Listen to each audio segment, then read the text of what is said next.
right. Time to talk about The Mandalorian Season 3, Episodes 1 and 2. I only saw episode 1, so what's that? I've only seen the first episode, so that's I've why. seen the second. I'll do non-spoiler sort of commentary about Episode 1, but here's where I'm at with Star Wars as a franchise. I just don't care. You know what I miss? I miss loving Star Wars. I used to love Star Wars. I've been to all but a few of the Star Wars celebrations.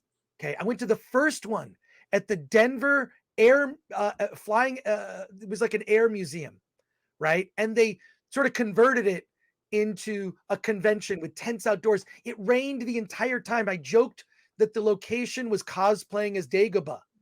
Anthony Daniels came out personally and shook the hands of people waiting in line to get into the tents to see the presentations. Nobody cared. And this is before Star Wars Episode 1 came out. People were so enthusiastic. And I went to the next one, which was like in Indianapolis for Episode 2. The third one, I'm trying to remember where that was. I believe it was in Florida. In any case, I grew up on Star Wars. Okay. It was the movie that made me as a kid want to know who are the people behind the scenes that make these movies. And that got me reading movie magazines as a kid. Here I am sitting here still talking about this stuff. But I think the thing that really killed it for me was twofold. One, the lackluster Star Wars sequels and how that all turned out, and the treatment of the legacy characters. And the final nail for me, the final nail was Obi-Wan. After Obi-Wan, I just didn't care. I kind of half-heartedly watched Andor, and I thought, well, this is interesting, but it was too little too late. But the Obi-Wan Kenobi series and the sort of cheapness and inattention to detail, we've spoken about the shuttle, that they were in a shuttle in one scene. Obi-Wan's in a shuttle. He gets up from a chair. And if you were in a shuttle, those chairs would be battened down. There would not be loose chairs like an IKEA cafeteria. There wouldn't be loose chairs just nilly-willy sitting in a shuttle because they would flop all around.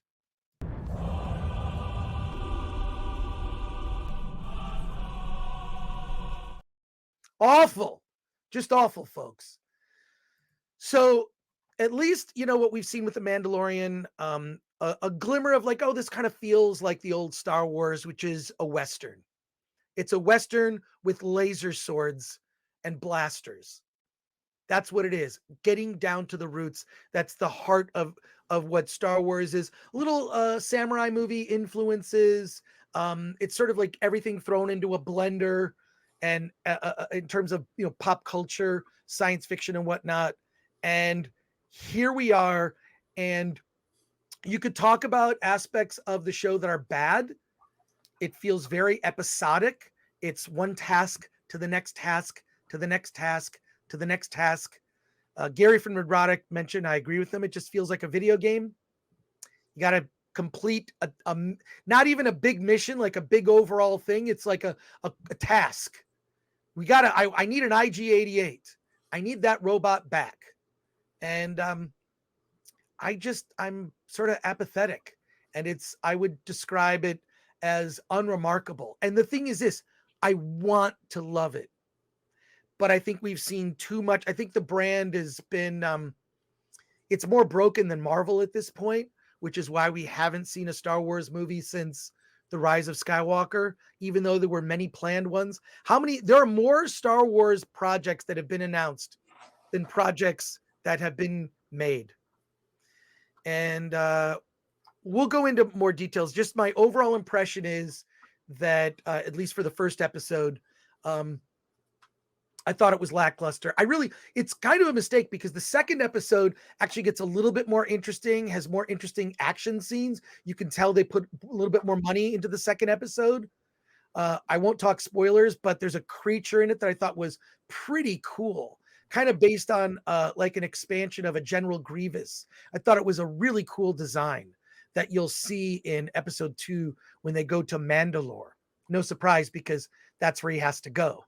But what did you think of season 3, episode 1? Yeah. So I'll come at it from a different perspective. First of all, Disney is great. I love everything they do, and they're the best. But in this case, I just in prep for this, I started watching the first season, and I'm maybe 4 episodes in, and they seem okay. It feels like the Western that it was pitched as. I'm not the biggest fan of. I think my primary foundation of Star Wars are the movies. It's been hard for me to get into the Clone Wars. Watched a few of that.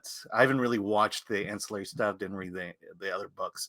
And so having said all that, and then the things I have seen, Kenobi and Andor, the reason I saw it is because we're talking about it here. And I think those are the only reasons why I'd see those. So season 3, episode 1, it was okay. I tuned into the Nerdrotic Nooner, and it's like, wow, you guys really hate this. And I'm watching it thinking, I don't know that I hate this. I don't know that, I'm watching less than a half an hour of action. I get the setup. I get the fact that, he wants to become a Mandalorian again because he took his helmet off, which to me, not having seen the first 2 seasons seems like an odd thing to really stress out about in life. But okay, there you go. He wants to become a Mandalorian again. I get it. And I kind of appreciate the idea that he wants to be back with a group of people who have rules, strict rules that they follow. And there's, a family, so to speak. He wants to go back and reconnect with the family. So, okay, I got that. And it's TV action. I'm sure the budget is not movie budget here. And so I'm kind of like, okay, I saw the first episode. I don't think it was enough for me to say whether it's going in a good or bad direction. And to me, I'm a little bit amazed at how much hate it is being spewed upon this show based on this one episode. But I get it. I understand Gary's viewpoint. I understand the fans' viewpoints. But if you're just asking me to evaluate this, this half hour of time I spent, it's okay. It's okay. Well, first of all, Alan, I respect your opinion. Mm-hmm. I'll say just, it's okay. That's like saying it's terrible, I think, from a perspective. Hey, it's weird. We exactly have 669 people watching at this moment. I just thought I would point that out. But no, it's just I feel like a lot of people's disappointment has a lot to do with everything that's come before. Yeah. I was looking through the chat and highlighting your comments. We'll get to your comments, but a lot of it is the sort of bad will. I think Obi-Wan Kenobi was the thing I held out hope for. Like Ewan McGregor's performance as Obi-Wan Kenobi, I think is something that is difficult to critique. I think it's great, right? Like I just enjoy it. Yeah, he was Obi-Wan Kenobi. He was Obi-Wan Kenobi. I think he nailed it. He got all the intonation of Alec Guinness. It's a young Alec Guinness. I don't know how he ages. I don't know how he ages into that in 10 years. But I think everyone really, like, everything that you could talk about that was bad about the prequels, there are a lot of good things as well. And one of those was his performance. And I think the Obi-Wan series turning out as poorly as it did as what's had a lot of people just check out on Star Wars. I mean, just so many aspects. The young girl who played Leia, I'm sorry, she was not very good. And the ridiculousness of her being chased by the kidnappers and how she, evaded them. Give me a break, okay? When my kids were that little, I pretended not to be able to catch them, so it was fun for them. I could always catch them. Trust me. But I will say when the Mandalorian, I don't know what we're calling him, landed on that in the little town Mando, led by Mando. Yeah, Mando led by, I felt like I was walking through Batuu. And all the joy and happiness I had, it's like, oh, this all looks very familiar to me because I've actually stepped in the town of Batuu. On the planet of Batu. Look, and that's what sort of led some of the cheapness of it. The first episode, just I feel that they would have been smarter to debut with 3 episodes, 2 or 3 Yeah. episodes, Yeah. because the first episode was just sort of a setup, right? But I do find it ridiculous that the whole payoff to the end of season 2 of The Mandalorian was, well, I'm handing little baby Grogu, baby Yoda, Grogu, over to Luke for training, which apparently takes place. This is what I'm hearing from some other YouTube channels.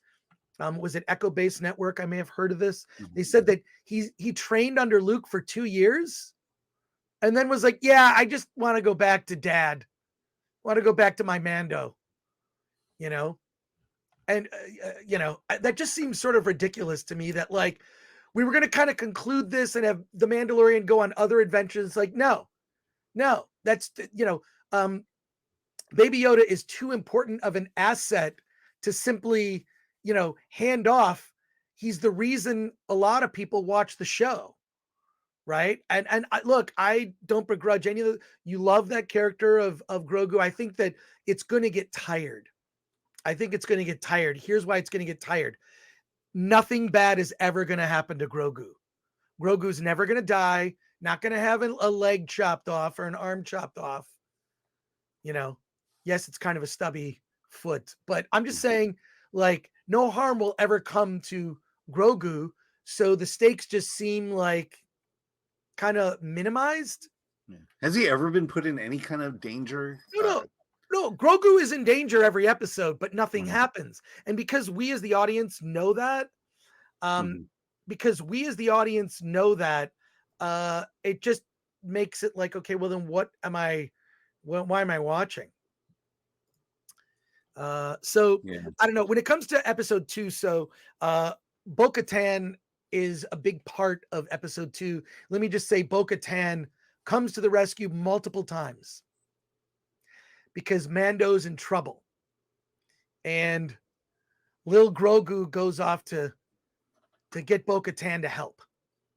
Aww. I will say this. I think that episode 2 is a step up from episode 1 of season 3 in terms of the action. The action is better. I just don't know why. I think it would have been smarter for them to release both. I don't want to do necessarily a blow by blow of the action, but there is a new creature that's introduced that I thought was very clever. Something George Lucas might have thought of in the day, and something, dare I say, new, but a familiar element.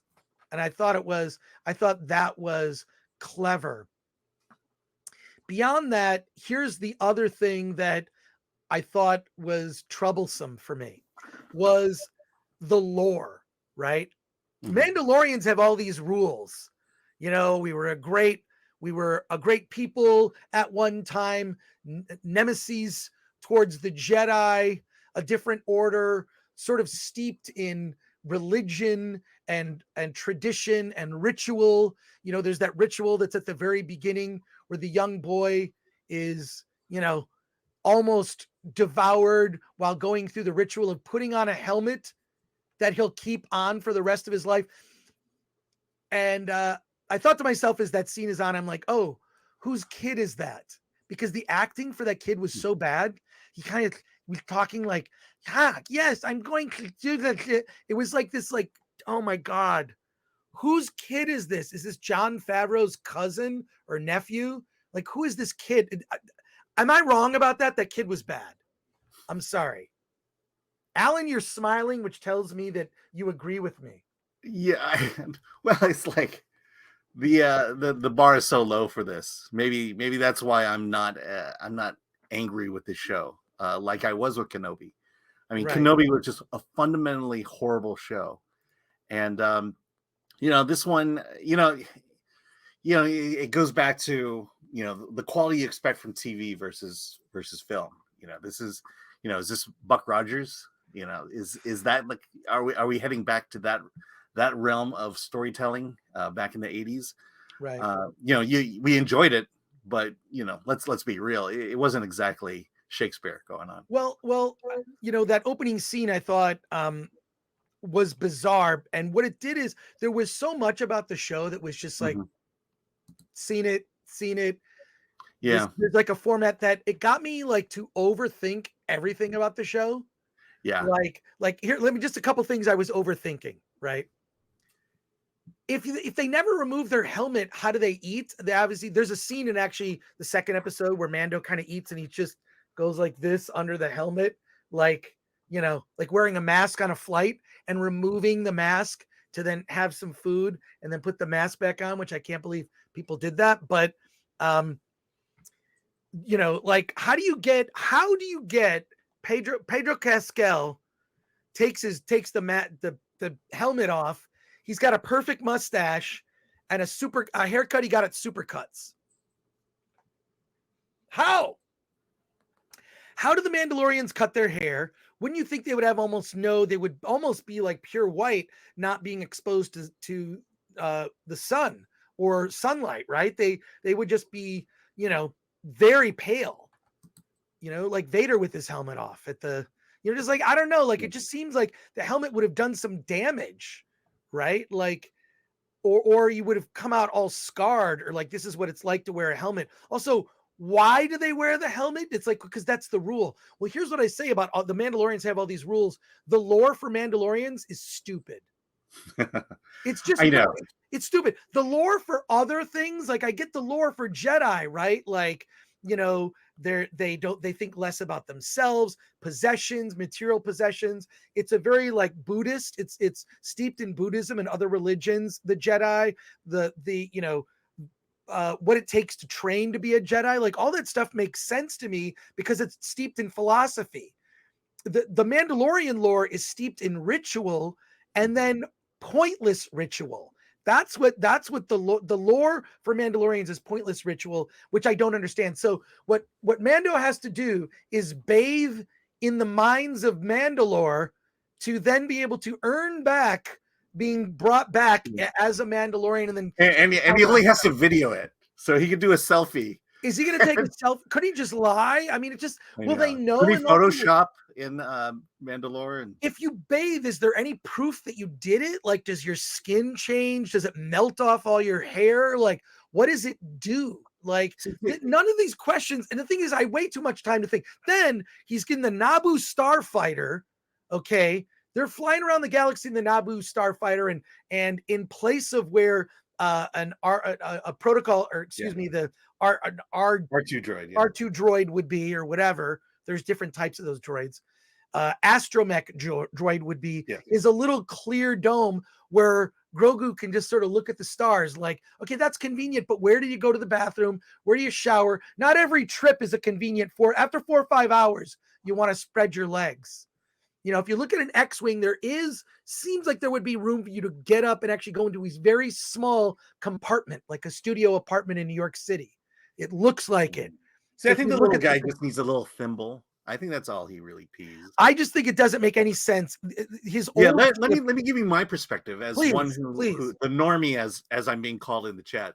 So the opening sequence leading into this, you know, you took your helmet off. And now the goal of the series is now you're going to bathe in the waters of Mandalore. You know, that's just something that I realized I just had to accept, that these are the stakes of this show.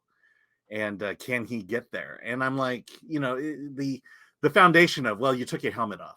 You know, okay, well, you know, that's pretty stupid. And so that's why I don't hate the show, but I'm not feeling the real stakes of it.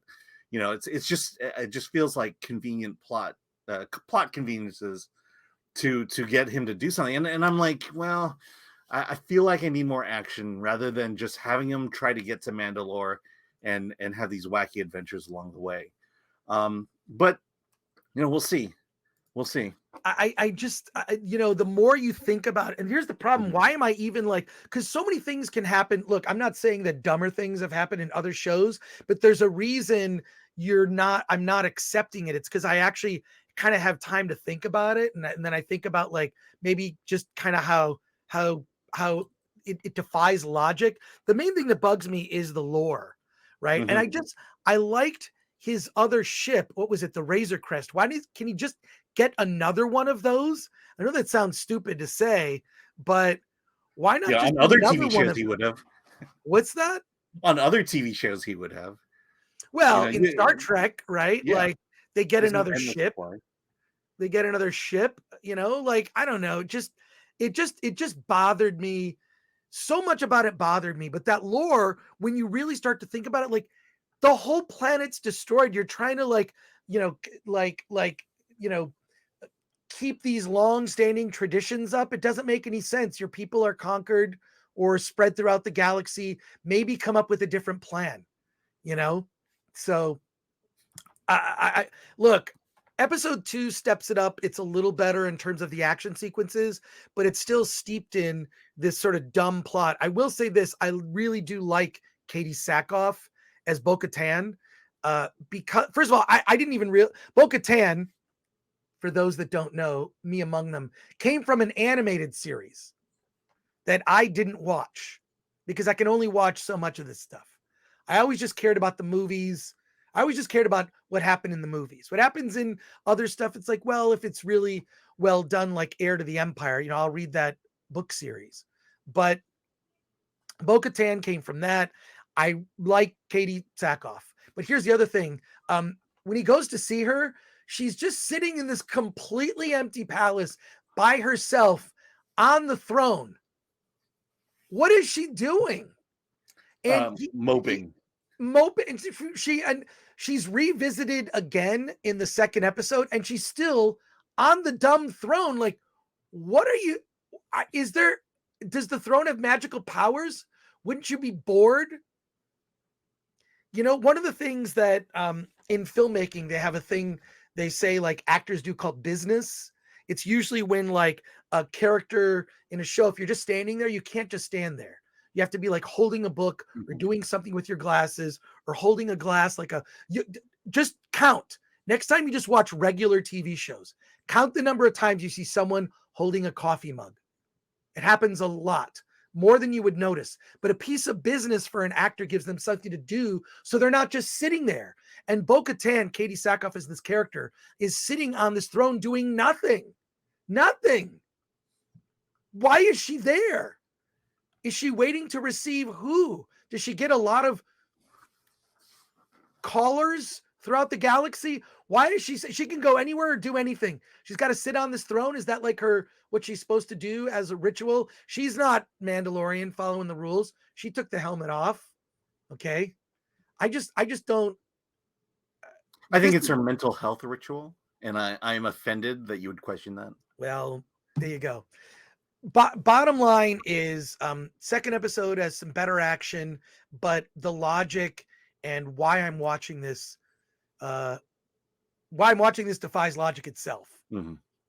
But logic, yeah, I mean, all that says is I should have watched the first 2 seasons, and maybe I'd be more excited about this. Well, logic is something of a Star Trek concept used most often in Star Trek. Well, we're going to leave it at that. Mixed to negative for me. I'm probably mostly on the negative side, and mainly just because I think after Obi-Wan, I just don't really care. And I feel the other thing that I feel, one final point, I don't get the feeling that Disney cares about all of the fans. All of the fans. They care about some of the fans, but not all of the fans.